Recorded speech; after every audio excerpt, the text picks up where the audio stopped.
Hindon airport पहुंच गया air force का ग्लोब मास्टर विमान। 35 नागरिकों को लेकर हिंडन एयरपोर्ट पहुंचा है ग्लोब मास्टर। अफगानिस्तान से लाए गए हैं इसमें 24 भारतीय और साथ में 11 नेपाली नागरिक भी। तो इस ग्लोब मास्टर विमान से एयरफोर्स के 24 भारतीय नागरिक वापस भारत लाए गए हैं और 11 नेपाली नागरिकों को भी भारत लाया गया है, जो यहां से अब अपने वतन वापस जा सकेंगे। यहां पर भारत का ये एफर्ट, ये प्रयास जारी, एक और प्रयास यहां पर भारत का, जो अफगानिस्तान में जो लोग फंसे हुए हैं भारत के और समस्या में हैं और जिन्होंने गुहार लगाई है भारत सरकार से कि उन्हें वापस लाया जाए, उन्हें सुरक्षित भारत पहुंचाया जाए, उनको वापस लाने में भारत की सरकार जुटी हुई है। और ये उसका एक ताजा उदाहरण हिंडन एयरपोर्ट पहुंचा है एयरफोर्स का ग्लोब मास्टर विमान, जिसमें 24 भारतीय नागरिक और 11 नेपाली नागरिक भी शामिल हैं। सीधा हिंडन एयरबेस चलते हैं गाजियाबाद, वहां पे हमारे सहयोगी शक्ति सिंह मौजूद हैं। शक्ति, क्या जानकारी मिल रही है आपको? कब लैंड किया यह विमान और क्या विशेष देख रहे हैं आप इस लैंडिंग में?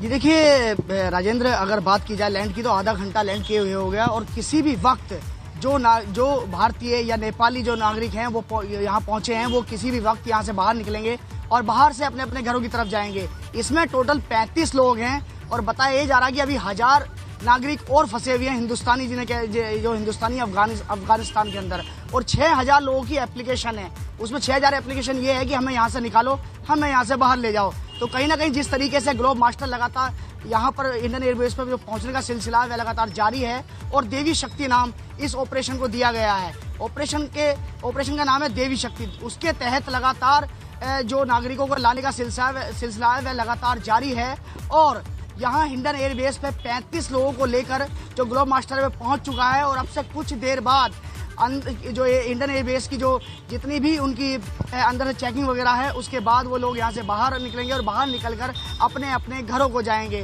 तो लगातार जो हमारी सरकार है वो प्रयासरत है वहाँ से अपने नागरिकों को निकालने के लिए, लेकिन अपने नागरिकों के अलावा हमारी सरकार इस समय देखिए नेपालियों को भी लेके आई है। तो कहीं ना कहीं जो पड़ोसी देश है, जो पड़ोसी मुल्क है हमारा, उसके भी इसमें 11 नागरिक है। तो कहीं ना कहीं जिस तरीके से हमारा जो देश है, हमारे देश की सरकार है, वो बिल्कुल प्रवचनबद्ध है कि हम एक एक नागरिक को वहाँ से जरूर निकालेंगे। हालांकि बाधाएं बहुत आ रही हैं, जैसे हालात हैं वहाँ के, वो हालात अभी किसी से छुपे नहीं हैं।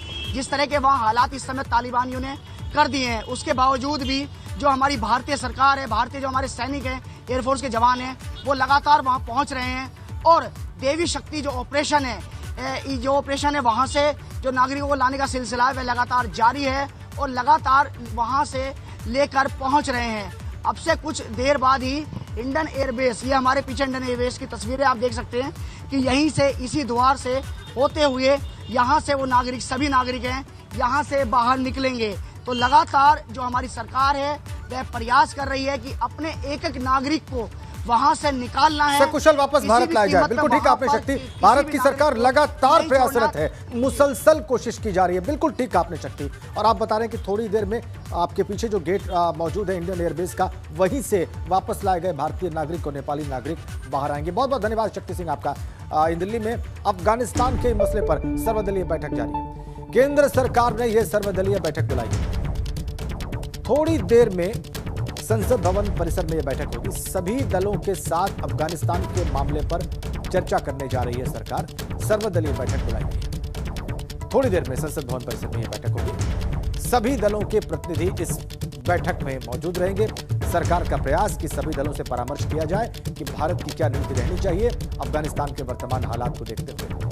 अफगानिस्तान को लेकर भारत की नीति क्या हो, तालिबान को लेकर भारत क्या पॉलिसी बनाए, क्या पॉलिसी रखे, इसको लेकर ये सर्वदलीय बैठक थोड़ी देर में संसद भवन परिसर में शुरू हो जाएगी।